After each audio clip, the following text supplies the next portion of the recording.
안녕하세요. 저에게는 친한 친구가 있어요. 그 친구는 고등학교 동창인데 제 성은 좀 특이한 편인데 그 친구도 같은 성씨라서 더 쉽게 친해지게 되었어요. 학교 내에서나 밖에서도 같이 공부하고 같이 만나 일상을 함께 하다 보니 친구들은 저놈들 남자끼리 사이가 보통이 아니라고 수군대기도 했을 정도였죠. 친구는 어릴 때 어머니와 둘이 살았는데 그 친구의 엄마가 식당을 운영하고 나서 장사가 잘 되어 제가 사는 동네에 있는 신축 아파트에서 가장 큰 평수에서 살았습니다. 친구 집 사정은 여유가 있었고 저희 집은 반지하 월세로 살고 있는 상황이었습니다. 하지만 그 친구는 돈이 많다는 것을 자랑하거나 무신한 적이 한 번도 없었고 제가 돈이 필요할 때 제가 모르게 책이나 연습장 속에 지폐를 몰래 넣어주는 세심함까지 있었던 그런 친구였었죠. 그만큼 성심도 착하고 좋은 매너를 가진 친구와 친하게 지내다 보니 주위의 다른 친구들도 저를 부러워할 정도였습니다. 그리고 한 번은 고2 때 수학여행을 가게 되었는데 우리 집안 형편에 가당치도 않은 일이라 부모님께 말도 안 꺼내고 있었는데 친구 호중이는 제가 수학여행을 가지 않으면 자기도 수학여행을 가는 게 의미가 없다며 지 스스로 모은 용돈으로 수학여행비를 내줬어요. 저는 호중이에게 항상 고마운 마음을 가질 수밖에 없었습니다. 그렇게 고등학교를 졸업하고 호중이와 다른 대학을 갔지만 그 친구는 그 대학에서 새로운 친구를 사귀지 않고 오히려 저와 더 자주 만났습니다. 호중이의 엄마는 대학 시험 기간이 되면 저에게 특식을 해준다며 직접 운영하는 고깃집으로 오라고 해서 거나하게 상을 차려주시고는 했었죠. 그리고 호중이네 신축 아파트 비밀번호를 제게 알려주어서 아파트 커뮤니티 내에 있는 도서관을 이용할 수 있도록 배려해 주었습니다. 저는 그렇게 호중이와 호중이 어머니의 배려를 받으며 생활을 했었죠. 이후 호중이는 저와 같이 입대하려고 했는데 사귀고 있던 여자친구가 다른 남자와 바람을 피웠다는 것을 알고 충격을 먹어 서둘러 공군에 지원하게 되었습니다. 하지만 모든 사실을 알고 보니 호중이의 여자친구가 바람을 피운 것이 아니었다고 하더라고요. 그때 만난 남자는 고종 사촌 오빠라는 것을 알게 되었는데 이미 그때는 영장이 나오고 난 후였습니다. 그리고 호중이는 엄마에게 부탁하여 내 통장에 용돈을 좀 넣어달라고 부탁하고 입대를 하게 되었죠. 그러던 중 어느 날 호중이의 여자친구에게 연락이 왔습니다. 여자친구는 호중이 오빠에게 연락 받았냐고 제게 물어봤고 저는 너에게 먼저 연락하지 나에게 연락하겠냐고 되려 대답을 했죠. 그런데 대화를 살짝 나누어 보니 술 마시고 싶다고 저를 떠보는 것이었습니다.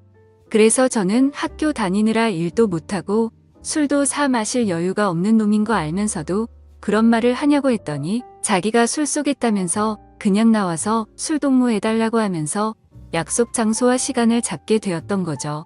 저는 호중이의 여자친구인 정희와 만나 호프집에 들어갔습니다. 사실 이렇게 나가려고 하니까 뭔가 기분이 묘하긴 했지만 공짜 술도 마시고 싶었고 정희가 흔히 말하는 얼짱 출신의 미녀라서 뭔가 조금은 설레더라고요. 그리고 호중이가 없는 상태에서 정희와 단둘이 마주 앉아 있으니 시선을 어디에 둬야 할지 참 난감했습니다. 곧이어 술과 안주를 시켜 조금씩 마시기 시작했고 정희는 호중이를 많이 보고 싶다고 하더라고요.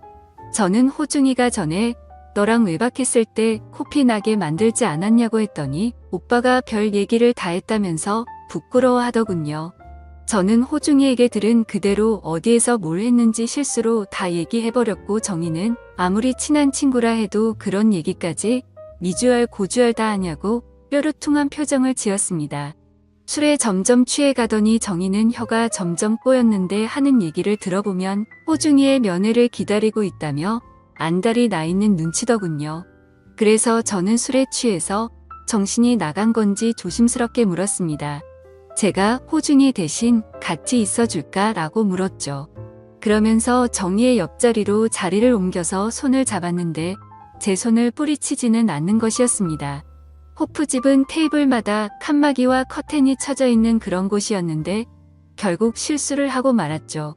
제게 만약 몇만 원이라도 있었으면 편한 장소에서 함께 보내고 싶었지만 이런 곳에서 이러고 있다는 게 참 한심스러웠습니다. 그런데 오히려 정희는 갑자기 더 적극적으로 나오더니 자신이 계산하면 된다면서 저를 데리고 자리를 옮기게 되었고, 둘 다 술에 취해서 결국 친구에게 해서는 안 될 짓을 하고야 말았죠. 사실 그때는 친구를 안 본 지도 오래되었고 별로 다른 생각은 없었던 것 같습니다. 사실 제가 그때까지 여자 경험이 전혀 없었던 터라 이런 상황에 다른 사람이 눈에 들어오지 않았던 이유도 컸던 것 같네요. 하지만 그날 이후로 내 베프의 여자친구와 사고를 치다니 너무 미안한 마음이 들었지만 정희의 미모를 보고 있으면 그런 건 다 잊혀지고 말았습니다. 그날 이후로도 정희와 연인처럼 자주 만났고 다른 커플들처럼 사랑을 키워나가기 시작하게 되었습니다. 그렇게 하루하루가 행복해서 그런 건지 시간이 쏜살같이 지나가더라고요. 그래서 호중이가 휴가를 나오면 정희와 함께 셋이서 같이 만나고는 했는데 뭔가 죄를 짓는 기분이 들었지만 또 그게 나름 스릴감이 있다고나 할까요? 정말 나쁜 생각이었지만 그때는 우정보다도 사랑에 눈이 멀어버렸던 것 같습니다. 사실 정희는 호중이와 헤어지고 저랑 사귀고 싶다고 계속해서 말을 했었는데 차마 친구의 여자친구를 뺏는 건 아닌 것 같아서 조금만 더 생각을 해보고 신중하게 결정하자고 계속 말리고는 했었거든요. 하지만 사람이 참 이기적인 건지 저를 놔두고 두 사람이 연인처럼 하하호 웃는 모습을 보고 있으니 질투심에 기분이 나빠지기 시작했고, 제게 그렇게 잘해줬던 친구인 호중이가 조금씩 미워지려고 했습니다. 다들 생각하듯이 제가 이상한 거고 정신 나간 놈이라고 할지는 모르겠지만 이렇게 생각한 것도 제 나름 속사정은 있었거든요.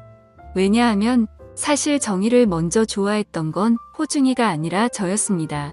정희는 고등학교 시절 1학년 때 저와 같은 반이었는데 2학년 때 호중이도 같은 반이 되면서 셋이서 친해지게 되었거든요. 저는 여자에 대해서 아는 것도 전혀 없었고 고2가 될 때까지도 호중이에게도 말도 못한 채 소가리만 끙끙 앓고 있었는데 어느 날 갑자기 두 사람이 사귀게 되었다면서 제게 말을 하더라고요. 그래서 겉으로는 축하해 주는 척 했었지만 그 소식을 듣고 몇 달 동안 호중이도 보지 않았고 그 마음이 식을 때까지 돈이 없어서 매일같이 깡소주를 마시고는 했었습니다. 아무튼 이건 제 사정인 거고 호중이가 잘못한 건 없었던 게 맞다는 거 저도 잘 알고 있었죠. 그런데 두 사람이 웃는 모습을 보는데 갑자기 정희도 미워지기 시작했습니다. 제게는 헤어지고 저와 사귀고 싶다고 하더니 막상 호중이가 있으니 저를 본체 만체 하는 듯한 기분도 들었고 저와 사귀게 되더라도 지금 저 모습처럼 다른 남자와 놀아날 것 같다는 생각이 들더라고요. 사실 그런 모습을 보고 나서는 제 마음도 돌아서게 되었던 것 같습니다. 그리고 제 성격도 참 희한한 게 그런 모습을 보고 있으니 뭔가 모를 복수심이라고나 할까요? 그런 마음이 들었습니다. 사실 정희에게는 정희만큼이나 예쁜 1살 어린 여동생이 있었는데 고등학교 시절부터 가끔씩 보다 보니까 서로가 어느 정도는 친했었던 거죠. 그날 정희는 호중이와 나가버렸고 저는 혼자 집에 가려다가 저도 어디서 생겨난 용기인지 모르겠지만 정희 여동생 정아한테 술이나 한잔하자고 연락을 하게 되었습니다. 아마도 그때 당시에는 술에 만취해서 기분이 나빴던 탓에 그랬던 것 같네요. 그러자 생각보다 쉽게 알겠다면서 제가 있는 술집으로 온다고 하더라고요.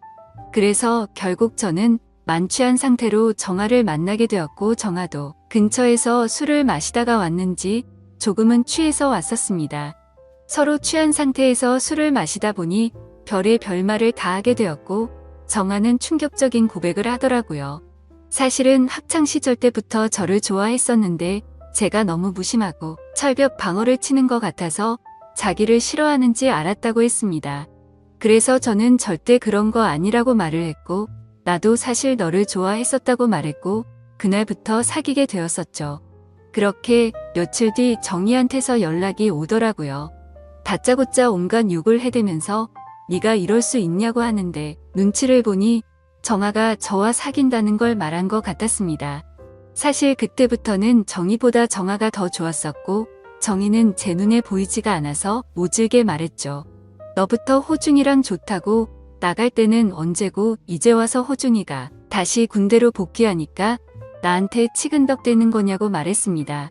그러자 정희는 막말을 해대면서 자기 동생이랑 놀아나지 말라고 하면서 지금까지 있었던 모든 사실을 다 말할 거라고 하더라고요. 그때부터는 뭔가 겁이 나기 시작했습니다. 정아랑 헤어지고 싶지도 않았고 무엇보다도 제게 친형제처럼 잘 대해주던 호중이한테 이 사실을 말할 거라고 생각하니 그동안의 잘못이 한 번에 머릿속에서 스쳐 지나가더라고요. 어쩔 수 없이 저는 정희에게 거짓말로 어르고 달래면서 사실 질투심에 그랬다고 하면서 화를 풀어주었습니다. 다들 눈치채셨겠지만 그날 이후로 정희에게는 정아와 헤어졌다고 거짓말을 했고 정아에게는 내 주변 사람들이 우리 사귀는 거 불편하다고 말했고 조금만 비밀 연애를 하자고 설득을 해서 몰래 만났습니다. 지금은 저는 제 베프 여자친구와 몰래 사귀는 것도 모자라 그 여자의 여동생과도 만나고 있는 인생에서 가장 악질 같은 생활을 하고 있네요. 이런 상황에서는 어떻게 대처하는 게 맞는 걸까요?